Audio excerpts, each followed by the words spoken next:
This is great, but we can definitely make it a little bit better.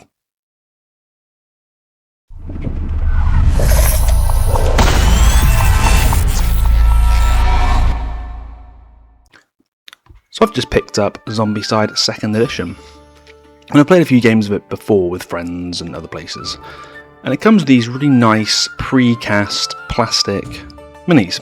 The orange ones are your survivors, and the grey ones are your zombies. And the artwork for this game is really, really cool, but I think it's way cooler than having just orange pressed minis. So this is going to be a paint with me, paint by numbers, how to paint these guys. I'm going to start with Amy. I'm just pulling the cards out in order, and we've got the goth chick Amy. We're going to use peachy flesh on all the flesh bits. I'm going to try and use as few colours as possible. We add Warlock Purple onto those pink shoulder pads there, and the under blouse.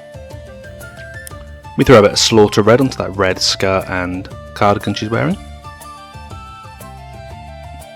It's a bit bright, so we put some dark tone on it.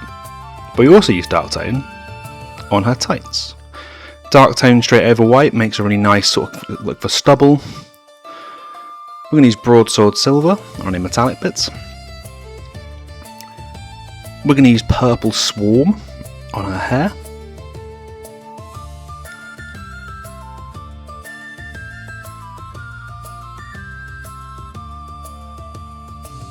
We're going to move to Satchel Brown for all of the weird brown bits.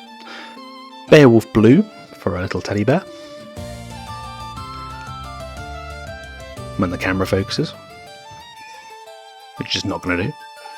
We Grim Black, the boots, the base, the hands, the tops of the garters.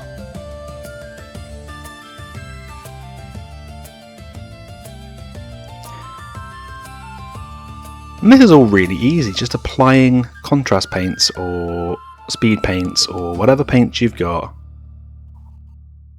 onto the miniature, starting with the lightest colour and then moving to the darkest colour. We use a bit of ultramarine blue as a highlight for that teddy bear, and my favourite Tierra Earth for a highlight on all of the brown bits. And they look much better than an orange pushed out miniature.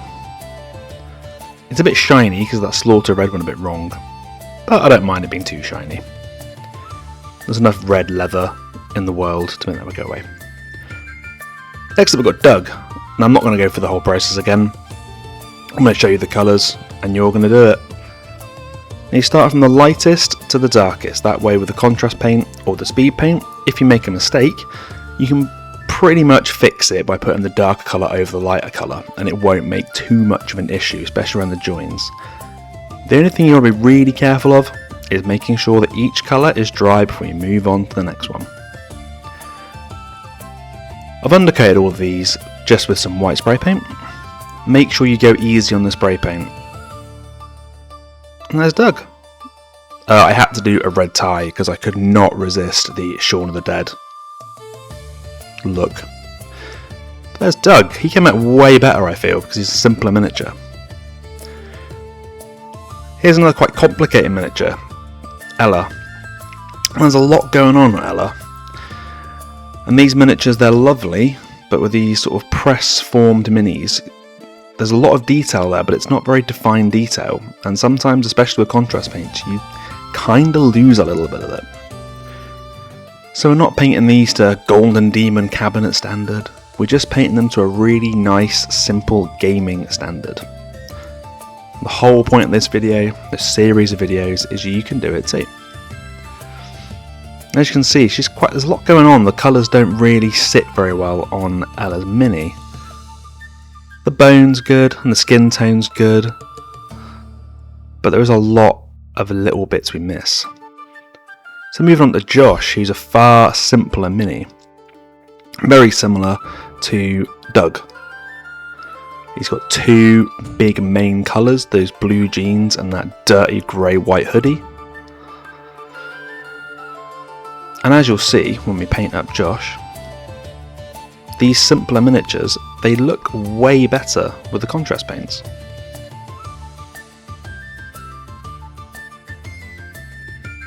So yeah, keep it simple. For those bases, I'm just using some technical earth, letting it crack and then dry brushing over it with some light grey, same colour grey as the rims on the bases. And it just makes them look a bit less flat and boring, adds a bit of detail without adding any complications. Next up we've got Ned. I like Ned a lot as a miniature and as a concept of just some old grizzled dude who's just picked up everything he could find in the zombie apocalypse and is going to bring it all with him. But again, same concept, you're going light to dark.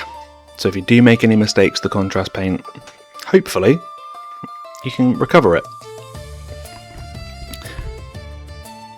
If you want any of these miniatures you want to figure out exactly what paints to use, just pause the video, slow it down. I'm not going to make a list, you can watch it and read for yourself. You see what I mean? It's quite complex, a lot going on. This is better because lots of big areas, but especially the female miniatures, they're quite small. Unlike Wanda, who is quite small being a female miniature, but has a giant load of yellow hair and a simple one colour dress on.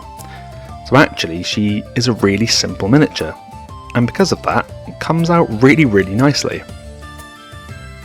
So definitely something to remember when painting your own. Now, like I said, these aren't the best painted miniatures in the world, but they're a lot better than just bright orange plastic. And they're really quick and easy to do, so there's no reason you can't do it yourself.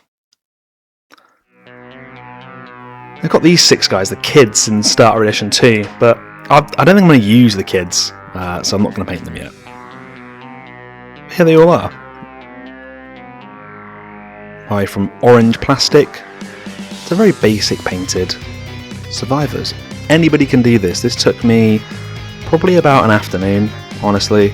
They're really fast, especially if you use contrast paints or speed paints. Anybody can do this. So what do you think? Leave a comment down below, which one's your favourite. If you can like and subscribe, that would be really helpful. And do you want to see me paint all of the zombies on the stream? If you like a video of all the zombies, just leave a comment below with zombies or anything about the zombies. I've done the hard work now, I've just got the zombies to paint.